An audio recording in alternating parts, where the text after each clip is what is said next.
Youorns.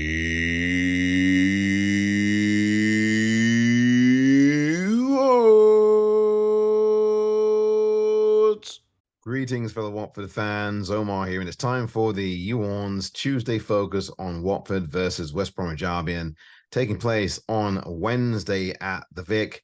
Watford playing their second game inside of 5 days after their 2-0 victory at the Vic over Birmingham on Saturday.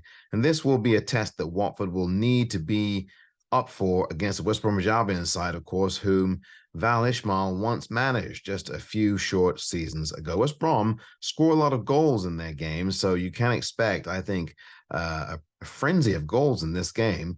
That will only be if the Watford defense does not get its act together. Now, they did keep a clean sheet on Saturday, which is good news. In fact, the Watford defense has kept 3 clean sheets so far this season in the first 6 championship games, and that's a very good thing.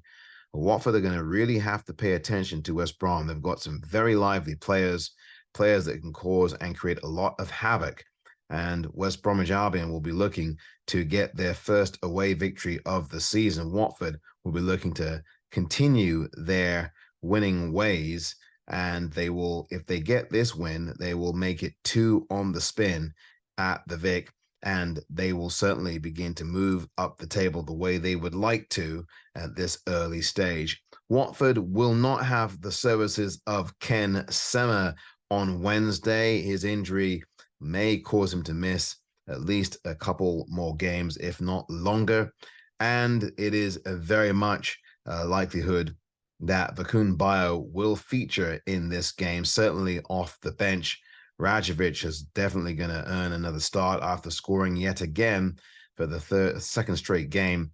And the chances of Reece Healy being in this side are slim to none. As I've said several weeks ago, I don't think we're going to hear from Reece Healy for a long time. I really don't think that we will see him for a long time. I could be wrong, but I don't think we're going to see Reece Healy before October.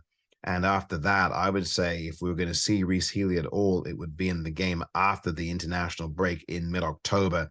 But as I say, it's going to be a while, I think, before we see Reece Healy in this particular situation. He's played just once for Watford this season, and that was in the game in that Carabao Cup exit against League One Stevenage. But Watford have to continue their momentum here. They cannot be too high after the 2-0 win over Birmingham, which came very, very late.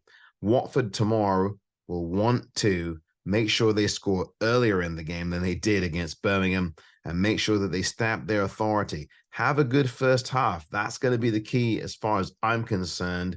Start brightly and make sure you continue that throughout the game, the way you did against both Queen's Park Rangers and Plymouth, where you started very brightly in both those games. And of course, in the first game against Queen's Park Rangers, they scored 4 goals by halftime. I'm not saying Watford didn't score 4 goals against this West Bromwich Albion side. I think West Brom are a lot better than Queen's Park Rangers. But I do think that if Watford score first and score particularly early on in the game in the first half, it could be a blueprint to platforming and scoring more goals. And that is going to be very important against the West Brom side that are going to be looking to really fight, I think, in this game at the Vic. West Brom will also have a former Watford player in their ranks. Nathaniel Chalobah will be in this squad. He usually comes off the bench. At West Brom, they like to play a 3-4-2-1. Sometimes they go with a back 4 instead of a back 3. I think they're going to go with a back 3 to start with against Watford. Watford are going to play the formation you expect, which is going to be that back 4. And of course, they're going to go with their middle players, the middle 3, and then the 3 up front. So the 4-3-3 format, you can expect that in the game on Wednesday as well. Watford will have most likely the front 3 of Martins, Rajovic, and Ince. I want to see Tom Ince get a bit more involved here after he was really not a factor in the game on Saturday. But I think he will get back into things tomorrow. Although, again, Ince was very good against Coventry. He did not have such a feature in the game on Saturday against Birmingham, but I think he'll bounce back and be lively in this one. And I expect Martins to play a lot better than he did on Saturday. Watford must avoid making the silly mistakes and must stay switched on in this game and avoid the silly yellow cards. Please, that is so important for this side. And Watford have actually been better with the discipline, but we can't afford to have Wesley Hood or any other Watford player gesturing to an official, the referee, an imaginary yellow card. That's going to get you carded. The refs are much tougher on this season, and the players know that, and veteran players like Wesley Hood certainly know that. And so the key is also in this game tomorrow for Watford to cut out all the silliness, that they are much better than them. They're better than that, and they have to be wiser than that as well.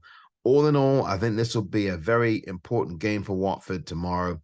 I think, though, that West Bromwich Albion are going to get a point here in this game. Watford will have to score first, I think, in this game and take the bull by the horns. I predict it's going to be a 1-1 draw at the Vic. This has been the YouOrns Tuesday Focus.